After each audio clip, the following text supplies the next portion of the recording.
Had a wonderful day where equines celebrate the one thing I need the most, love. Now saying it out loud sounds desperate. Much like Spike. Oh crap! Right, you didn't come to know more about my feeding habits. Probably. So let's jump into the review. We open up with the CMC, making a quote-unquote note for their teacher. And upon receiving it, all Miss Shirley can say is... lovely and so... big! Seriously? That's the best you can say? For crying out loud, the thing is bigger than you, sure, but aren't there other qualities you can name too? And what's up with your face? Are you now thinking where you will find the dumpster big enough to toss this in? But okay, now I'm just nitpicking. But the real meat, hay, or whatever those ponies eat, surfaces once our teacher mentions that she hasn't got a special sun pony. Yeah, the word replacement isn't growing on me. Anyways, though there seem to be a lot of interesting and nice females in the town, you don't like any? Oh wait, you're into the guys. Well, there goes most fan headcanons. Anyhow, this comment...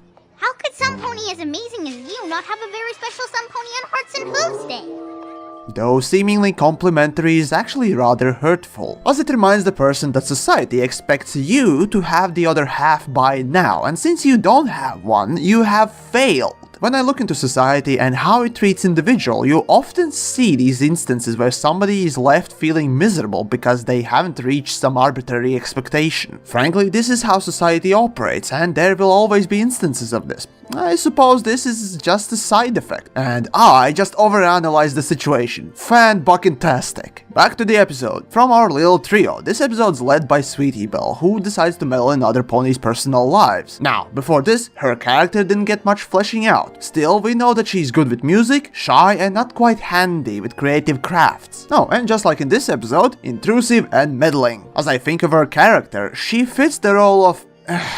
Cupid rather well, and to make it easier, I'll spare you the cringe-inducing moments so I can get to the meat of things. Wow, second meat pun today.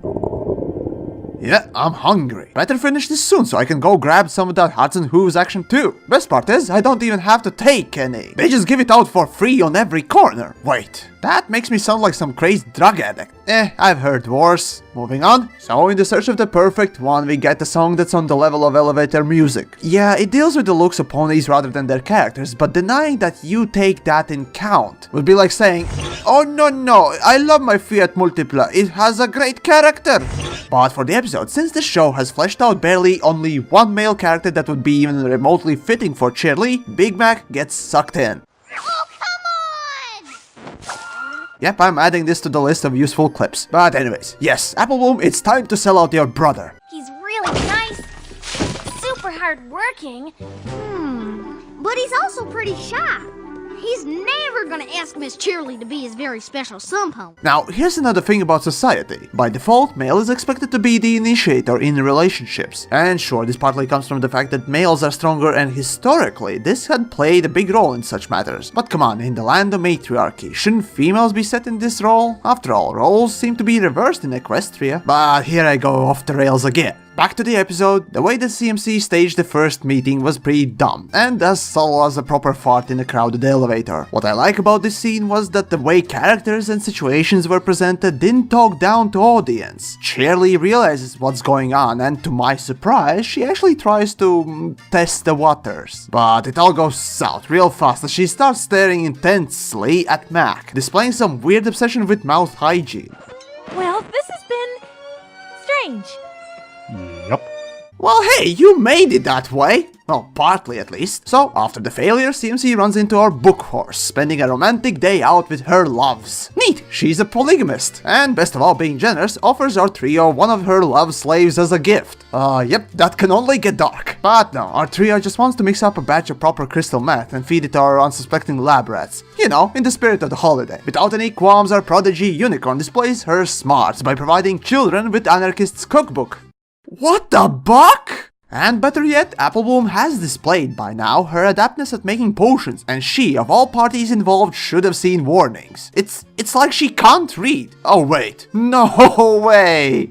Holy horseshit, it actually explains it. So anyways, they feed the drugs to their lab rats and cue the hilarity. And resolution with convenient memory loss. First, I'm surprised they didn't kill those two. Seriously, my first attempts at making something like this made the whole town go insane. Sure, it lasted for a few hours, but still. I thought this would be an easy way to get love. Yeah, what I got was 23 psychotic ponies. Ugh, I still remember their hauling. But anyways, in the end we get this. Am I wearing a wedding veil?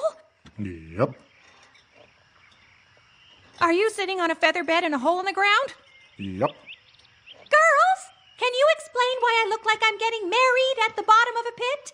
And that's what you call Las Vegas's wedding and a funeral. Anyhow, the lesson was obvious and done before in many other cartoons. You do not force relationships onto others, and you don't interfere into their private lives. As is, this episode gave us some interesting sweetie characteristics and a holiday for the fandom to celebrate. I sure love it.